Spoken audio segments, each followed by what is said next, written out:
First person singular. The views expressed in this piece are those of the writer. Barbara Yates recalls a true story from her travels. During the summer of 2007, I traveled for 4 months all over the Northwest doing work exchanges.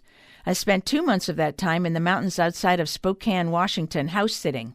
I was staying in so remote a location there was no internet, which is how I met Stacey while waiting for the library to open. When we learned we were both figurative sculptors, we bonded. Stacey was a big man in his 60s. He was an enthusiastic organizer for Spokane's Democratic Party and really hated George Bush. I think I still have one of his flyers showing George Bush looking like a monkey. Stacey spent his mornings cruising the internet looking for information about President Bush.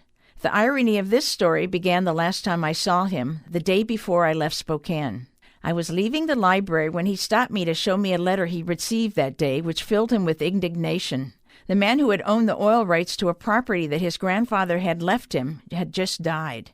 The oil rights on his land had been snapped up by an oil drilling investment company called something like George Bush and George W. Bush, Inc. Stacey couldn't believe it. No one had contacted him about any of it. I laughed at the irony of it all and teased him about having bad Bush karma, then waved goodbye as I left. A couple of weeks later, I called my friend Liz in Spokane and heard the news. Not long after I'd left there, Stacey's house had caught fire in the middle of the night and burned to the ground, killing Stacey and his cats. Barbara Yates is a sculptor, a writer, and a world traveler. This piece was produced by Matilda Rand and Lori Korn. If you have a story or an opinion you'd like to air, send 240 words to firstpersonsingular@ksqd.org. For First Person Singular, this is Lori Korn.